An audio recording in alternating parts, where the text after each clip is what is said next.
Excellent. So we're going live into round 2. This is onFire versus Raze. We're swapping the teams round. We've got Raze up in the marine side in the north, and a nice little sub-access spawn for the aliens in the south. So very similar to what we saw before.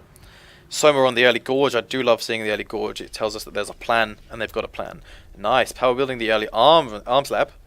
Could that be armor 1? Yep, there's the armor 1. So we're seeing a lot of armor 1 recently, as opposed to the weapons 1. Very interesting. Four-man crush. So this is all the skulks, because obviously we've got that gorge, so the 4 aliens implies all of them, all the skulks. Taking a huge amount of damage. Vindaloo getting caught out there. He's on about 10%, which means 2 blasts from a nice little couple of cheeky rifle shots, and he's down. Bruno Sardine almost gets caught out there. Slightly overextends. Oh, this is looking bad for the aliens. They're playing slowly. They're playing very slowly, and they're getting hunted. They're going in one by one. Here's the gorge. He's actually getting taken out. He's almost down. If they can get the long-range shots on him, and they do overextend to take him out. Oh wow, there were so many marines there. You had about 3 or 4 marines that have been involved in that fight, but they get the gorge down. And where's the tunnel? I mean, that's a wasted tunnel now. That was a pretty important fight. The marines still haven't built that extractor up, but they kill the gorge, making it very difficult for the aliens to go for that expansive play. And Lucas, he's got the parasite, he's got 2 aliens to contend with, and they've actually taken 2 different directions.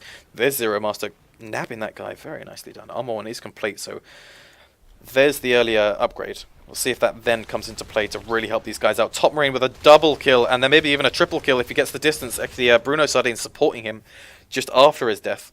Vindaloo up on the roof.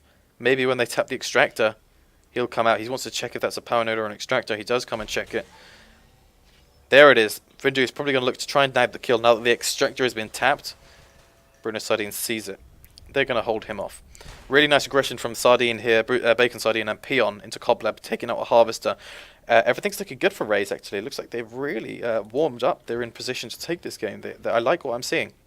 We've got 4 skulks looking to crush Reactor Core, and maybe if they can clear the clear the route, they can get into the marine base and do a huge amount of damage. Even that arms lab kill would be significant, because that's the investment at this point. They haven't invested in mines, and there's the base push, and that's really important. If they can get in the base with all of these skulks doing huge amounts of damage with no mines, they can take out the infantry portal and maybe do a huge amount of damage, take out the commander. Nice and early, that's really important. You've got to take out the commander. Very good, and Top Marine is actually getting ganked from behind. Carrigan needs to finish this guy. Very nice job. The marine base is actually extremely vulnerable. There's only 2 skulks to contend with, though. Wow, Bruno Sardine with a triple kill, and they were low health, so that does make sense, but that was really phenomenal. So important, and that is why you have to get mines, because that could have gone really badly. Bacon Sardine with his buddy. Not quite sure who his buddy was. I think it was Peon, actually. He has been taken out. He's in the alien base dealing with eggs, and looking at the egg count, it's actually at 0.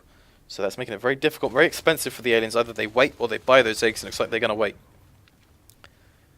Extractor's been dropped, so Raze doing a good job on extractors, and they've already got that arms lab up, so they can just push out the weapons 1.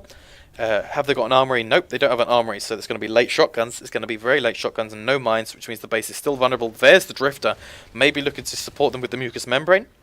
Again, the onFire guys really want to harass the enemy base, and it's such a good idea, because the enemy base is perhaps the most vulnerable location with the most expensive stuff. Really good job, this is it. What's the response? What's the response? You've even got a skulk already in there. IP is 20%. Commander's back in the chair. He's actually dropped out. Duffman comes in, takes out the commander. You've got 4 skulks in here. Fantastic job. There's only 1 IP, so there will be a queue if they start clearing these marines. Top Marine goes down. Lucas with a long-range pistol, and the IP is going to go down. This could be almost good game. 3 marines are alive, no IPs, no commander to do anything. Lucas gets taken out. This is looking terrible. In fact, this is looking like good game. Fantastic job from the onFire. Clearing up the marines, harassing the enemy base. They didn't even care about extractors. If we look at that, they killed 1. Such good decision making. They don't have to they just stay away, just stay away. Bring the Drifter in. The Drifter is all that they need to beat Bacon Sardine at this point. That's all they need. Because he's going to drop an IP. It's a blueprint. The Drifter can clear the blueprint. They don't even need any skulks in here. Wow, really good job from onFire. I mean, you saw it. They didn't even think about harassing. They just went straight for the base twice. That's why you got to get the mines. That's why we see the mines.